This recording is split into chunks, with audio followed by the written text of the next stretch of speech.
The title of this video is Whose Fault Is It? Probably Yours.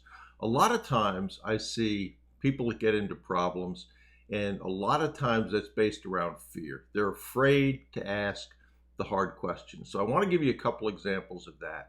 And I want to give you a great example of somebody who came through fixing a lot of those problems and ended up with success as a result. Always good to hear about the success stories as well. So had a mentee that thought he had a good chairman candidate, was about ready to pull the trigger. We had talked about doing background on these people and found out that this person had been barred from doing business because of a Ponzi scheme in Europe. That took about 5 minutes. But if he had brought that person on, and then if his lawyers, his accountants, his board members, and just the general nature of the business had worked with that person, would have been a disaster in my opinion. So that's a case of where would that fault be? You didn't do enough background. Another example recently was a former mentee that has been working a deal for a long time, worked at seller finance, it's a good thing, but failed to explain what seller finance is, at least to the extent that the seller could understand it. And so at the end, the seller said, "Oh, I thought I was going to get my money up front." No. So all that time was wasted. And a lot of times it's because people don't want to ask the hard questions. They don't want to ask questions that they think they might get the wrong answer to, or the answer they're afraid to. So ask the hard questions. Do that earlier. It'll save you a lot of time. But I want to talk about the success and that process. About 5 years ago, I worked with a person, Chris. Good guy, smart guy. Eventually got to the point that he was struggling with several things: self-esteem, self-image, why he wanted to do this, that kind of thing. And so he stepped away. And I'm going to read some of these because I think they're really insightful. But back in August, I got an email from him, and it told me that he had acquired a business, had a business going. Bruce, hope all is great. I was afraid that I wasn't cognitively at the level of big hitters I was reaching out to, and would look and feel stupid. That the lesson was that they were generally not that impressive or intimidating on a mental level, but they had just earned their wisdom from experience and taking action. Every conversation I had grows my experience, increases my wisdom, and essentially I absorb it from there. I'm not afraid of reaching out to them. I'm just hungry to do more. So then, that was back in August. Back in October, he reached out to me again, and he said, would there be a second chance on the table for me to return to group coaching? I've held off because I know fully the level of commitment needed. Over the last couple of years, my life has changed dramatically for the better. Thank you, Bruce. But I have arrived at a period of consolidation and feel now the required levels of desire and focus to make that commitment.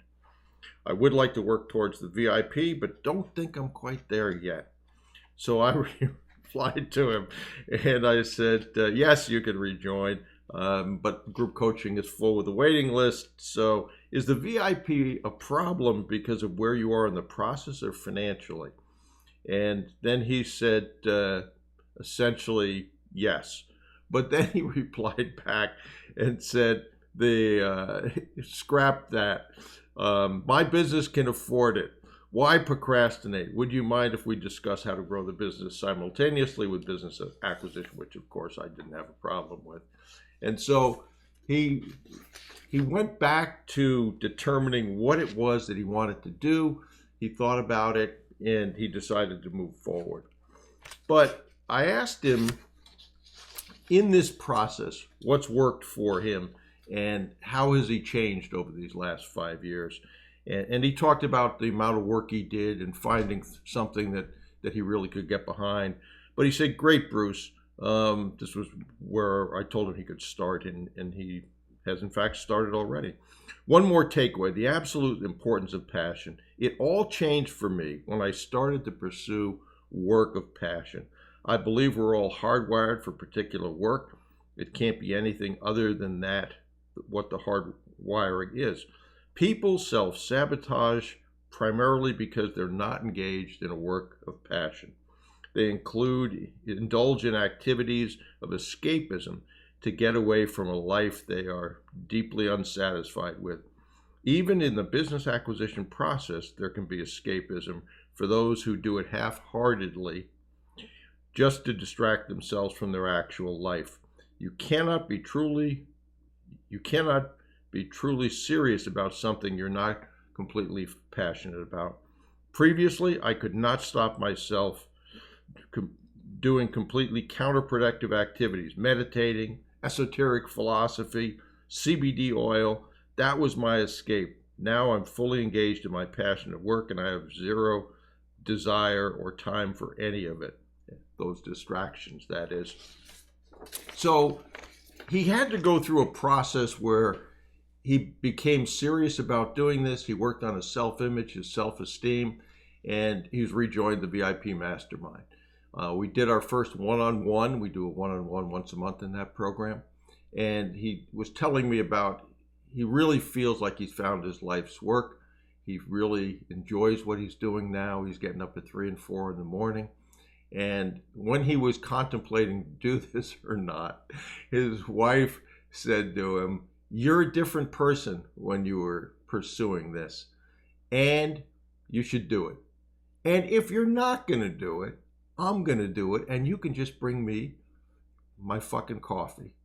And I just love that. We should all be so lucky to have somebody like that in our life that pushes us. So I would encourage you to think about this process.